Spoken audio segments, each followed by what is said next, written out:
We got to do that again, boys. Tonight's here we are with another episode of Talking Sports with the Legend.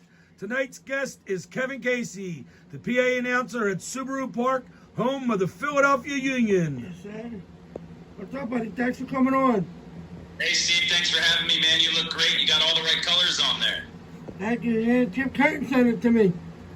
Well, guess what? You know style, so you're all right then. Yeah. See that jacket he had on the other night? The hoodie? Yeah. Yeah, you got to get that one. Yeah. Look real good.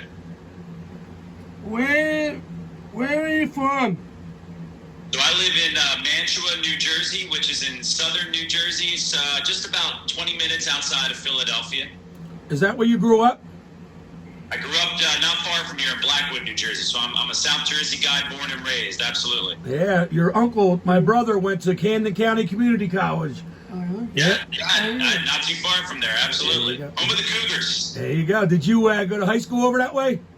Yeah, I went to Highland High School. Okay. And where'd you go to college? Say that again, Steve? Where'd you go to college? I went to college. I went to Eastern University. But back when I went in early 90s, mid-90s, it was called Eastern College. I played 2 years of soccer there, actually probably a year and a half, Steve, before I realized my feet weren't fast enough for the collegiate level. So I decided to hang them up and pick up a microphone instead. Well, that's pretty good competition. We played Eastern College every year. Oh, yeah? I went to a small school called Spring Garden College that unfortunately went bankrupt in 1992, but I got out college in '85. I'm a little older than you. Yeah, and guess what? They're a lot more competitive now than when I was there. So I don't think I would have sniffed the field now trying to get at the Eastern. But yeah, they were pretty good back then. yeah. What was your first TV job Well, or announcing not job? announcing job. Yeah, so interesting story, Steve. So I was sitting in the bleachers as a sophomore at Eastern College, and I was watching our athletic director announce the men's basketball, and I turned to my girlfriend, who's now my wife of 20 plus years, and I said, you know what? I would love to try and give that a shot. And I wound up being able to do all of the announcing at Eastern College. And then really my first sort of professional job was with the Philadelphia Kicks. And the Philadelphia Kicks were an indoor soccer team that played at the old Spectrum. Oh, he knows the Kicks. Tell him, Steve. Yeah, one of my very good friends, Pat Morris, played for them. Pat Morris was a stalwart. He was a big time player for us. Absolutely. Yeah, and I grew up with Dave McWilliams was a couple years ahead of me, and one of my best friends was Tony Bono, who played the first year they were there, and then he retired after that. Yeah. So I was there from about '96 on, and it was just a lot of fun. I got to see a lot of things, and then from there, Steve, I sort of just had different opportunities made available to me, and so I've kind of been around just about every team in Philadelphia. I was with the Wings, I was with the Phantoms, the Atlantic City Surf, Camden River Sharks. So I've been around a little bit. The funny thing is, every team you announced, you just told me you announced, I took him to. Stephen was born in 1987, and he has loved going to sport events since he's been born. And I've taken him to every one of those places. We took him to the Atlantic City Surf. We used to go to Margate in the summer. Yeah. Then I took him to the Camden River Sharks. We got seats right behind the catcher. And it's so funny because you were probably doing the games, but you don't normally pay attention to the guy's name. But I grew up in Philadelphia, and there was a guy named Kevin Casey that grew up in the northeast section of the city. And when I heard your name at the Subaru Park, I was like, that's not him. I know it's not him. That guy's a lot younger than me. That is so funny. And then the manager, right? The manager for the Surf. The manager for the Atlantic City. Did he play in the MLB? Yeah, it was Mitch Williams was at the Atlantic City Surf, right? Yeah, when I was down in Atlantic City, he wasn't managing yet. But when I was in Atlantic City, here's an interesting story. Our right fielder was a guy that you both probably know, Ruben Sierra. Get out. I do remember that. Yeah. Yeah, played for the Yankees. Was he either won an MVP or was runner-up for an MVP, and he was playing right field for us. And in Atlantic City, you just kind of never know what the weather's going to be like, right? You know, from going down to Margate. So we had one game where it started off beautifully, and by the third inning, a thick fog rolled in to the point where you couldn't see the outfield wall. And so a fly ball was hit to Ruben Sierra. He kind of just threw his hands up in the air, had no idea where the ball was located, and made no effort to go after the ball. He just walked in and is like, I'm out of here. I'm done. We're going to cancel the game. So he was the first right fielder ever to call a game, I think. That's hilarious. Yeah. What was your favorite? What team was your favorite to cover? Oh, so many teams have had so much enjoyment for me for different reasons, right, Steve? So I loved working with the Camden River Sharks because I had a wireless microphone, and I would be able to like run around the stadium. And you know, if I was sitting in the seats and there was a young guy or a young lady sitting next to me, I could let them announce a batter, and just seeing the look in their eye and the thrill they got from doing that was cool. And then I would be able to jump on the field and announce all of the crazy contests that we did on the field. And Yeah, I remember. Yeah, I remember that. That's right. That's funny. Yeah, we once did the craziest thing we ever did there was we had it on a Mother's Day. Well, I don't know if it was Mother's Day, but it might have been late August, so it probably wasn't Mother's Day. We did a diamond dig. And so we buried a diamond in the field prior to the game, and then after the game, we invited all of the women in the stadium to come out, and they all got a spoon. And they all picked a different area of the infield and started digging, and whoever found the diamond won it. But the only problem is that nobody remembered where we buried the diamond. And on top of that, it was a Sunday afternoon, and it was so dry, and the dirt was so hard to dig in, we gave everybody plastic spoons. So there were some angry women there that night. But I would have to say, Steve, the Union are my favorite. That is a great story, man. That is hilarious. So did they have somebody come out with a metal detector and find it? No, I don't think we gave up until we found it. But luckily, most of the heat was on the general manager, not me. Although a lot of times the guy with the microphone is the object of most of the heat. I was about to say, you're the one that's getting booed, man. Come on. Yeah, right. So, yeah, Steve, I think the Union are my favorite right now because I love soccer, and I just love the passion, and I love the fans, and I just love the whole atmosphere. I tell you, I've been dying because I grew up and I went to the Philadelphia Adams back in the day of the Veteran Stadium they played at. Yeah. I knew guys that were able to do the ball boys and all, and everybody kept saying they would never get people to watch soccer. And I told everybody the same thing. I said, if they get a smaller stadium and it's in an area where people can get to, and it's got a great, looks good and all, and I said they get a good team, because you got to have a good team. When you guys first started, when the Union first started, we were there. Me and him went to the opening game, and then we went to at the lake, and then we went to a couple games that season. And I've never been able to buy season tickets, and unfortunately, I got him and I got two other kids. But I've tried to always take them, and that's one of my favorite stadiums. And it's like I love it. I mean, the food. He loves the food. We sat with the Sons of Bender one time, didn't we? Tickets that day. Yep. And we also got friends of ours at Gallagher's are in that section. Danny's got season tickets. Yeah. He's had them since they began, and then a good friend of mine's got seats right at almost the 50-yard line.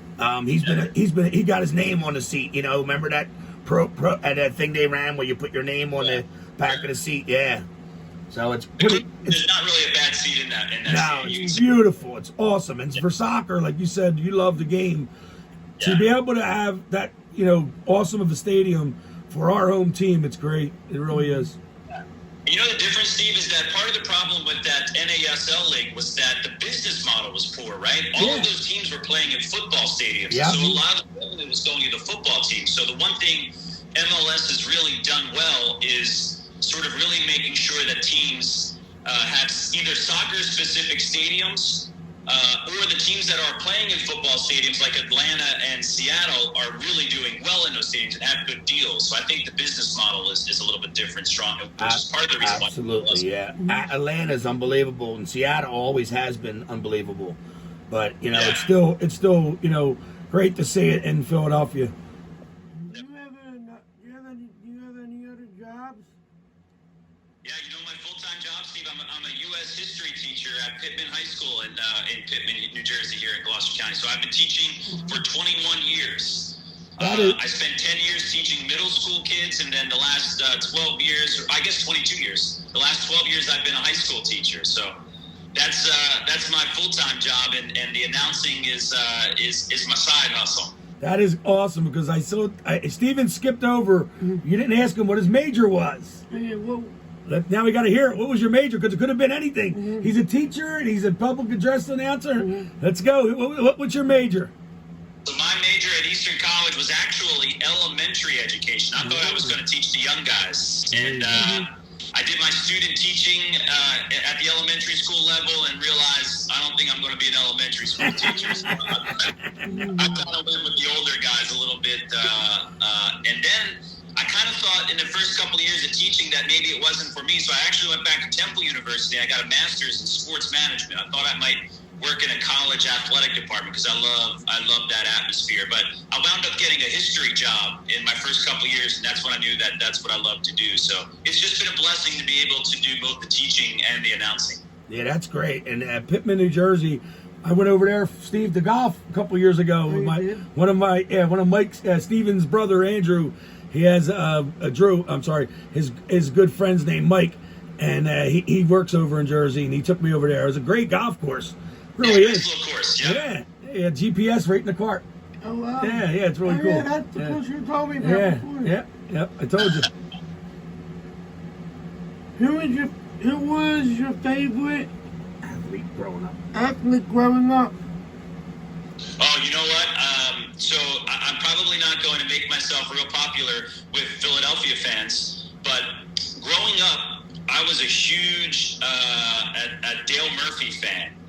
Dale Murphy was a center fielder for the Atlanta Braves throughout the 80s, a prolific home run hitter, and he eventually did come and play for the Phillies for a couple years, so I guess maybe that lets me off the hook a little bit, but Dale Murphy was my guy. I collected all of his baseball cards, I copied his swing, and I wore number 3, and looking back on it now, I couldn't have picked a better guy because he's not. Well, only was he a great baseball player, but he's a even better human being, and I think that was a pretty safe choice. So he was my favorite growing up. Yeah, well, he was a good person to like. I enjoyed watching him play. I didn't root for him against the Phillies, but against other teams, I actually did root for him. I thought he was a great player, and he was a guy who played like almost every game. Oh, wow. Yeah. Grade, she invited me to sit in her season tickets. And so my dad took me to a game, and I went and sat with her. And that night, the Phillies were playing the Atlanta Braves. And so for some reason, I just took to the Braves in second grade and Dale Murphy. And they were, Steve, absolutely awful in the 1980s. Like, they would lose, almost 100 games a year. But because I could watch them every night on TBS, I think, that helped me really stick to them. And then, they got good in the 90s, and that was kind of fun. And then you sort of grow up a little bit, and I lost touch. And I have a son of my own who's 11, and we're all 5 for 5 Philly fans now. So I've seen the error of my ways. Well, there ain't nothing wrong with that, though. You were in Pittman, New Jersey, or in Jersey, so you technically were in Philadelphia. We don't hold it against you. You kidding me? I married my wife's family's all Cowboy fans, so. Oh, I'm sorry to hear that, man. The Braves are a little bit more non-threatening than the Cowboys, right? Yeah. Yeah, the Cowboys haven't won nothing in a long time, though. Ask him his first job at a college. What was your first job out of college? So my first job out of college, actually, I had a job while I was in college. This is my first, so I was out of order. When I worked with the Kicks in college, I was an intern, so I wasn't getting paid. So my first paid job, there was I believe they were like a lower side soccer team. They were called the Philadelphia Freedom, and they played at Springfield High School in the 90s. And so I got the job to do there, and I had to go to a music store before every game and load up my car with all of like the speakers and audio equipment, and then set it all up at Springfield High School, announce the game, and that was really my first experience with a professional soccer team. And then, from there, I went up, when I graduated from college, I was up in Allentown, and I spent the summer working for a minor league baseball team called the Allentown Ambassadors. And they were an independent team. Their manager was Ed Ott, who used to play for the old Pittsburgh Pirates. Pirates, right? Yeah. And that was an interesting summer, Steve, because it was almost like it was a glorified beer league. I mean, we must have had 3 to 4, 5 bench clearing brawls where you're like, there is nobody in control right now. Did they play against the Surf and the River Sharks, or in that same? It was a different league. It's a league that's not around anymore. It was called the Northeastern League, I think, and probably the closest team was the Jersey Jackals, and they played up at Montclair State University. So the Atlantic League came into effect probably right around that time. So, but it was a different league. How long have you been working in sports? Yeah, Steve, I'm getting old, buddy. You can see the gray in the beard here starting to take shape, right? So I've been working in professional and collegiate sports for the last, 25, 26 years. I think 96 I started with the kick, so I guess it's around 25 years now, right? Yes, so, wow. Yeah. And you've been doing the teaching job for 25?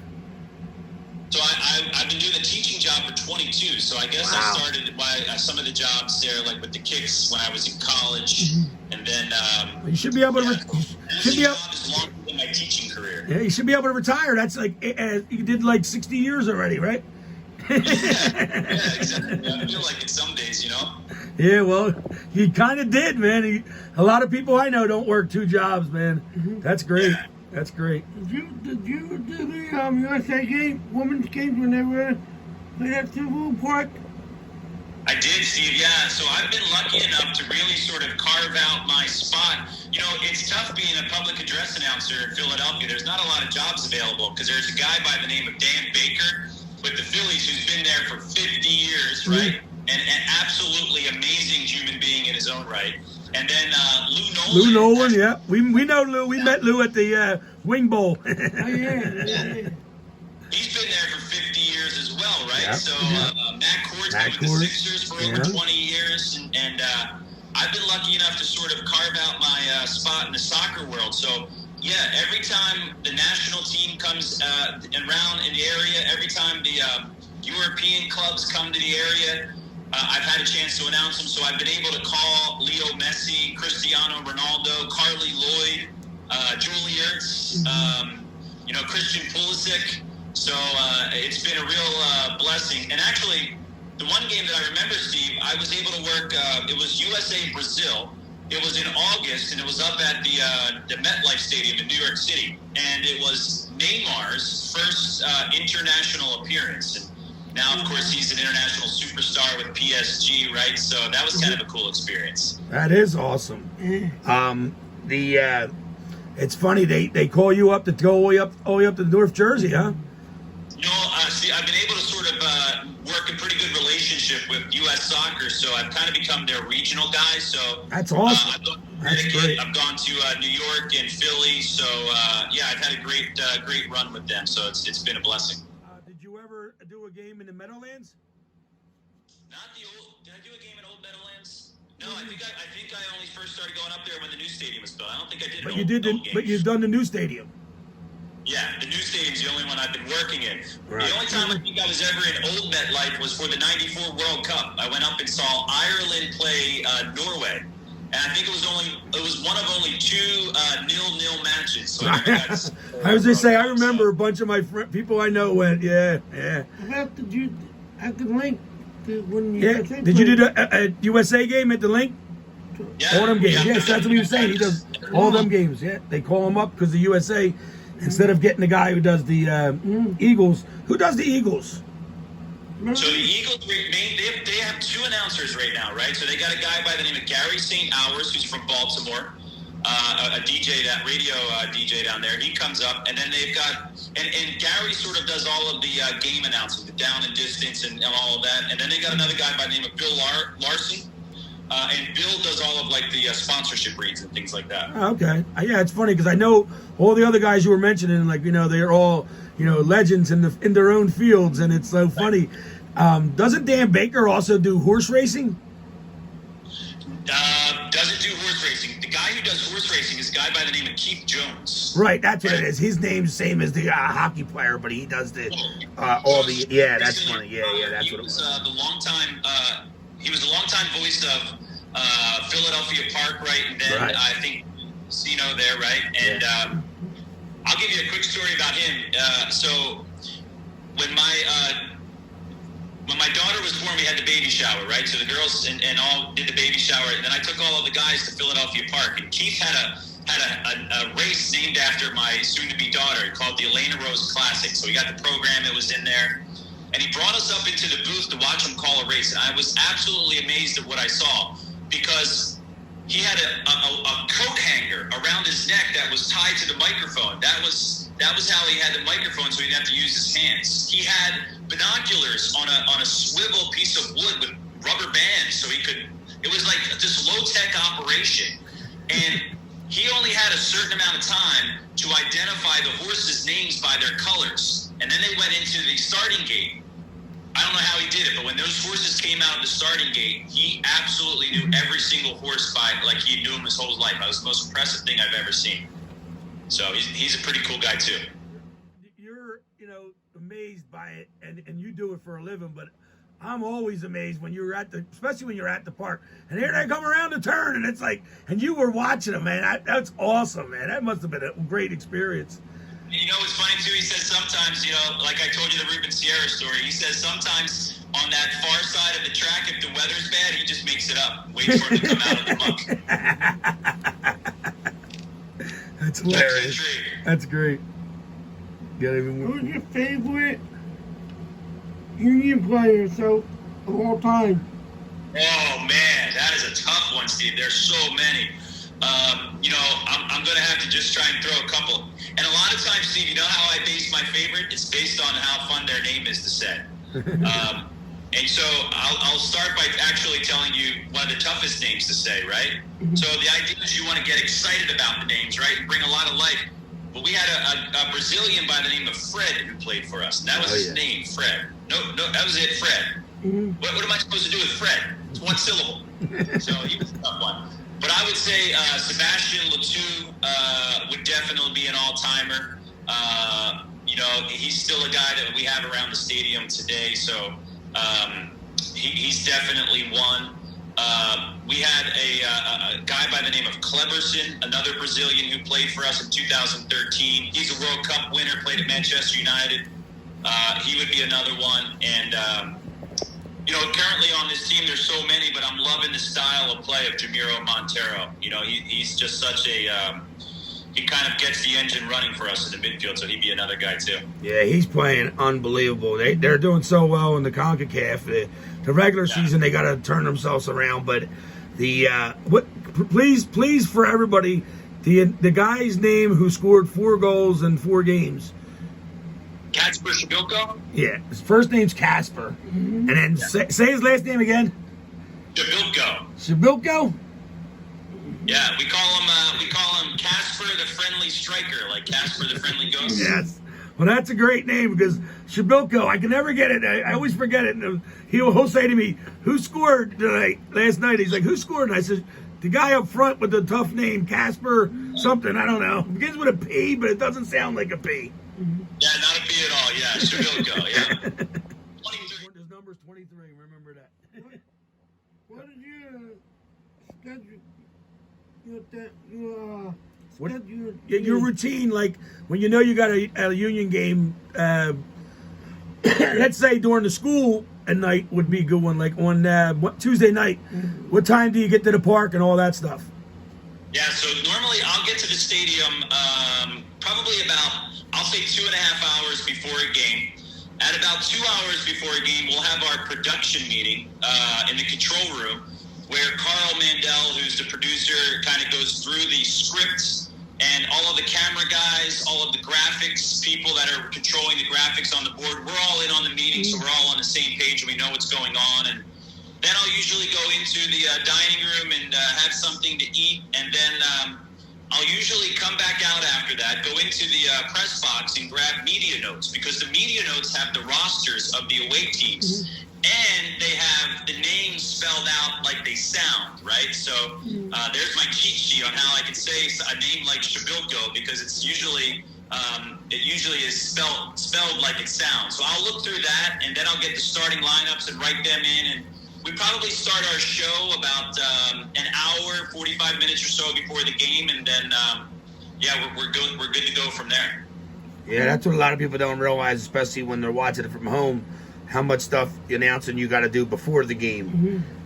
Yeah, especially in soccer, right? Soccer's really all before the game at halftime. And the other thing I'm still always amazed at is the level of coordination, that goes into it with the video boards and all these interactive things, and how many different people and elements there are included in putting the show together like that. Yeah,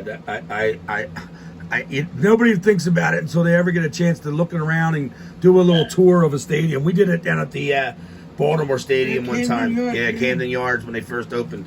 It's amazing. Yeah. And the last question: if you could have dinner with three sports with three Announcers. they could be past or present, who would they be and why? Oh, man. You know what I would love to do, Steve, and I've actually been talking to my wife about this.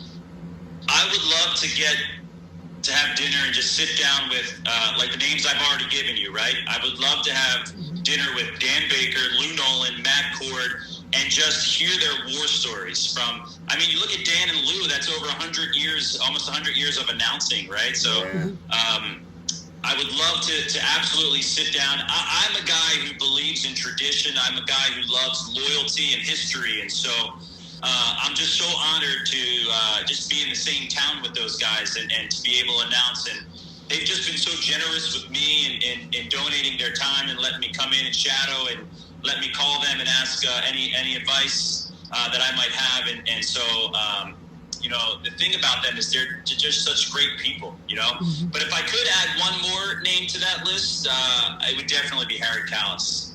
Oh. That would be. Harry was the greatest.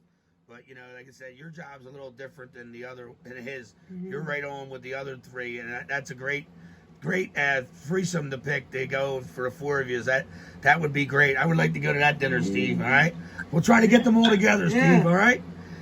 All right, well, look, thanks for taking the time out of your busy day. Now that we know you're a high school teacher, he's really busy job. Jeez, exactly. Well, Steve, I really appreciate it, guys. Thanks for having me on. It's been a treat, man. And so I'm glad you asked, because I know you had some heavy hitters on, right? You had Julie and Zach Ertz on, right? No, we're still waiting for them. Yesterday we had Mark. Wait, let me tell them. Yesterday we had Mark Zumoff, and yes, and Mickey Morandini, and his first one was Cardi Louie. Yeah. Yeah. Listen, you're slumming with me, man. You had some heavy hitters in there. Oh, no, they had John McCarthy on this week. And we had John McCarthy on this week too. Yeah, we did. Yeah, we're not happy with McCarthy right now. That's what Steve. One of Steven's questions was, how did it feel coming back and beating the Union? I love the fact that he had a LaSalle's Floors shirt on underneath his Miami jersey. Yeah, he's a great guy, man. He's a great kid. We've known him for years, and he's always been good to Steven. So we appreciate you taking the time out of your day, man. Thank you very much. And hopefully I'll see you guys down at Super Park sometime. Absolutely. Take care. See ya. Thank you very much. Thank you. Bye-bye.